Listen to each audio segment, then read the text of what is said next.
Fala aí pessoal, tudo certo? Bom, já tenho gravado até o outro vídeo aqui para amanhã, que eu até pensei em colocar aqui hoje, mas eu falei não, que é sobre o jogo em si, né? Vídeo, né? Mostrando ações, enfim, vocês vão entender amanhã. Mas hoje eu queria muito falar ainda sobre a situação do Santos no geral, né? Que acho que algumas coisas ainda faltou falar. E até eu já adianto que talvez não tenha uma conclusão final esse vídeo, né? Mas são coisas que eu acho que a gente precisava falar. Enfim, eu recebo muitas vezes, não só aqui, mas na live do Trio bastante gente recebe isso também. Comentários do tipo, pô, como é que pode o Mirassol, qualquer time menor assim, vocês sabem, estarem tão melhor que o Santos no campeonato? Como é que pode? O Ceará hoje é o quinto colocado, por exemplo, com 15 pontos, né? O Mirassol nem tanto, o Mirassol é o 12º, né, se eu não estou enganado também. Vou abrir a tabela aqui rapidinho até. Mas enfim, perguntas desse tipo, tá? Tô citando os dois, mas pode ser qualquer outro time aí que você considere, né, com menor investimento e tal. Como é que pode? O Mirassol é o 12º, com 11 pontos. 2 vitórias, 5 empates e 2 derrotas. O Santos, por exemplo, tem 1 vitória, 2 empates e 6 derrotas. São 9 pontos, são 11 pontos do Mirassol e 5 do Santos, só para exemplificar. Como é que esses times têm essa pontuação e o Santos não consegue? O time não é pior e tal. Bom, eu até concordo que não é pior, mas vamos falar algumas coisas aqui, conversar e pensar, né, algumas coisas. Pronto, essa é a palavra. Por exemplo, vamos começar pelo extremo, tá? Vou pegar o extremo, eu sei que o extremo hoje, que dói na alma falar isso, porque eu ainda citei isso na live do Trio de hoje também. Antigamente eu ficava muito puto da gente perder clássico, especialmente pro Corinthians. Depois de uns tempos pra cá, dava mais raiva perder pro Palmeiras, mas enfim. É que agora nos últimos anos, tanto faz, né? Dói falar isso, tanto faz. A verdade é que a gente entra em um clássico tipo, vamos perder de quanto, né?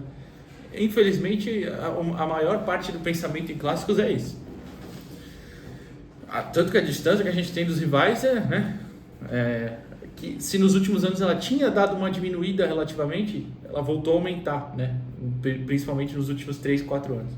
Mas tá bom, vou pegar o extremo que é. O Palmeiras é o líder do campeonato, tem 22 pontos, tem uma campanha aí de Libertadores já classificado na primeira fase como primeiro melhor colocado no geral, né? E aí você vê muitas vezes, né, torcedores zoando, e não só santistas, mas até de outros clubes zoando, tipo, mas pô, a gestão do Palmeiras só tá assim porque tinha o dinheiro da Crefisa, o dinheiro do Paulo Nobre. Pode ser, mas antes, né? Agora já não é mais. É muito bem gerido, é muito bem feito as coisas lá. E só para exemplificar, né? Tô realmente pegando o extremo aqui, o que mais deu certo, né, entre os nossos rivais.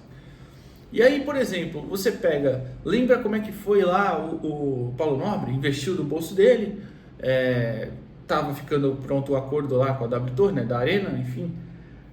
E aí contratou um cara para lidar com futebol, que eu mesmo tenho as minhas ressalvas a ele, que é o Alexandre Matos, né, que sempre gastou muito também. Mas tendo lá as suas ressalvas, é um cara que em teoria é do meio, é mais atualizado, enfim, é um executivo realmente ali como profissão, né? Você pode gostar ou não. Aumentou receitas, aumentou títulos, hoje tem 180 mil sócios, enfim, né? Então, e aí a gente passa isso na parte da gestão, né? E, claro, foi evoluindo os seus processos até atingir aí como é hoje, né? Claro, isso passa também por uma escolha muito bem feita do seu técnico, né? Uma escolha muito certeira, que é a do Abel Ferreira. Beleza, estamos de acordo aqui, né? Que o Santos não tem nada disso, né? Mas aí você passa, a gente fala aqui em gestão, em processos e tal. Passa, por exemplo, vou pegar também um exemplo de coisas que não aparecem. Núcleo de saúde, por exemplo, departamento médico. O Palmeiras tem, além de médicos, fisiologistas, fisioterapeutas, essas coisas todas normais, né, que são em um clube de futebol. O Palmeiras tem psicólogo, o Palmeiras tem até um dentista próprio, que nem é uma coisa necessariamente que precisa ter, né? Essencial, pronto, não é essencial, mas tem, para dar conforto mais aos atletas, ter registros dos atletas, enfim. Além disso, tem, por exemplo, até uma neurocientista. Se você perguntar no Santos isso, é óbvio que a torcida pode falar isso, né? Eu posso falar isso, você que está assistindo pode falar isso. O jogador até, de repente, pode falar isso, mas a diretoria não, né? O que é neurocientista? Tenho certeza que se você perguntar lá, 95% vai falar isso. Aquele suspiro, porque olha, é difícil. Só para explicar rapidamente, a neurociência foi utilizada, mas vem sendo utilizada no futebol, né, nesses últimos 10 anos no Brasil, meio que de uns 5, 6 anos para cá, que é meio que um braço a mais, né, da medicina esportiva mesmo, que trabalha junto à fisioterapia, à psicologia, à fisiologia, tudo isso, porque é meio que busca estabelecer, né, a relação ali, entre qual é a relação de cérebro, mente, tomada de decisão, comportamento do atleta, tudo isso. Não coaching, pelo amor de Deus, é neurociência, tá? Tem um estudo aí completamente diferente. Então, só tô dando exemplo aqui, sabe? Então, só isso eu peguei um clube, ainda vou chegar no Ceará, no Mirassol, coisas que eu falei aqui, enfim, só para vocês entenderem. Então, esse tipo de coisa impacta no dentro de campo, impacta muito.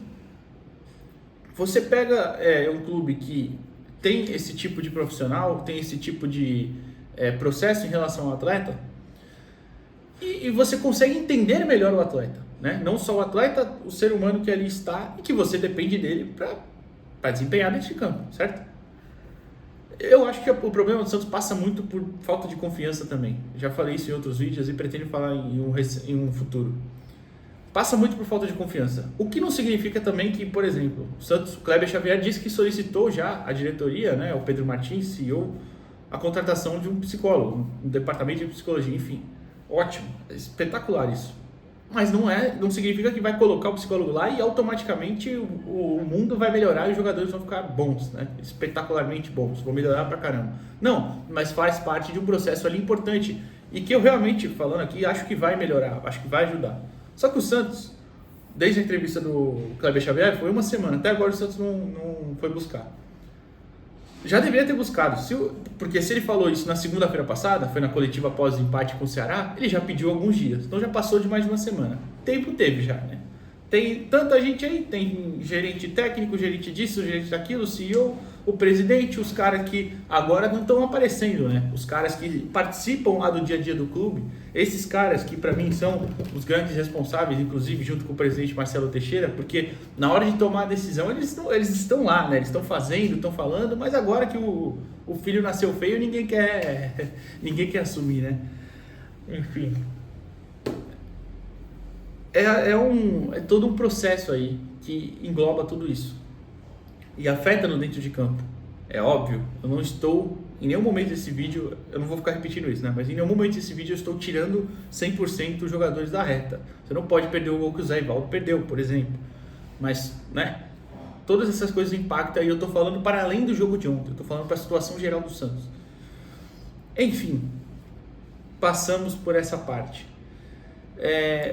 O tanto que impacta no jogador é uma coisa assim, que você pensa, por exemplo, o jogador chega no Santos e parece que desempenha pior. O jogador chega no Santos e parece que não se extrai o melhor dele, né? Inclusive, se bobear, parece que se extrai o pior até. E aí a gente pergunta o porquê também, né? O porquê? O clube é uma bagunça, o clube no sentido de estar atualizado, né? Está muito atrás de outros clubes. O Santos teve um ano passado que poderia ter aproveitado muito para moldar várias coisas, para reformular várias coisas, inclusive, e começar do zero, né? Então, gente, a gente já está nesse campeonato horroroso, vamos recomeçar do zero, vamos montar um negócio aqui bem feito, depois vamos subir e na Série A a gente vai se reestruturando. Só que o problema é que as pessoas que lá estão não pensam assim.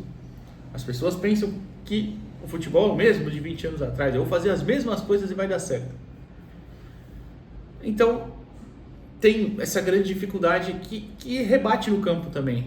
Eu já cansei de falar dessa entrevista aqui, por exemplo, do Jair Ventura falando o quanto é difícil trabalhar aqui por conta de tanto de conselheiro, diretor e assessor que tem dentro do clube, dentro de vestiário, dentro do campo, atrapalhando, né, participando. Gente que não aparece, né, mas que tá lá. E que se você fala dentro do clube, todo mundo conhece. Impressionante.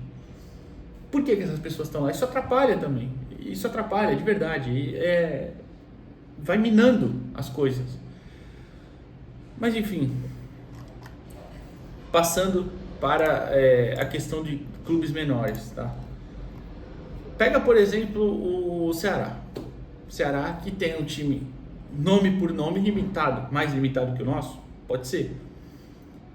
Só que é uma equipe que consegue, dentro das suas possibilidades, entender que o elenco precisa de peças. Por exemplo, o Ceará vai jogar mais na força, então eu vou trazer aqui um lateral que tenha mais capacidade física, um jogador que tenha condição de ir até o fundo do campo e voltar, que seja um marcador interessante, enfim, dentro das suas características ali, dentro da característica do seu técnico, por exemplo, enfim, e vai seguindo. Muita gente falou ano passado, né, quando o Ceará, o Léo Condé assume o Ceará, que era um cara que não vai dar na Série A e tal, porque não tinha, ele sobe o Vitória, né? Depois é demitido, agora subiu o Ceará e tá indo bem. Ou seja, vamos considerar um bom técnico? Agora imagina se fosse o Léo Condé aqui no Santos, será que ia ser assim? Ou será que a gente ia chegar aqui e falar que ele foi engolido pela zona que é o clube no geral e pelo vestiário também? Esse tipo de coisa tem que entrar na análise também. Eu vou passar para o rival do Ceará, o Fortaleza, por exemplo. O Fortaleza é SAF, né? Eu nem sei se já chegou a vender, mas é dividida. Você entra no site do clube, é muito bem explicado, inclusive. A diretoria executiva e a diretoria SAF, quem são, o que fazem. Tem lá explicando, bem explicado, inclusive, o site. E aí você abre até... Tem uma parte lá que é relatórios. Aí tem principais documentos e relatórios. Tem uma infinidade, eu estou olhando para a tela aqui, de documentos, de balanços trimestrais atualizados em 30/4/2025, ou seja, foi atualizado no último trimestre. Balanços anuais, regulamentos gerais, previsão orçamentária, tudo que você pode imaginar, tem lá. Pode parecer besta, você pode falar, Edu, mas isso não vai entrar em campo e fazer gol. Não vai, mas é parte do pacote, é isso que eu estou querendo dizer. O último balanço do Santos, vamos olhar o portal de transparência do Santos. Deveria estar aberto, vou olhar aqui ao vivaço, portal de transparência do Santos. Não era atualizado há muito tempo, tá? Portal de transparência, que de transparente não tem nada. Vamos ver aqui, tá bom. Prestação de contas. Balanços, vamos ver os balanços. O último balanço divulgado foi o balanço auditado de 2024. Deixa eu ver de quando. Demonstração financeira do ano inteiro. Beleza, tá bom. Se está bem explicado ou não, porque eu não sei como isso aqui foi aprovado, né? Se o Santos teve déficit e as contas foram aprovadas, vai entender, né? Mas tá bom.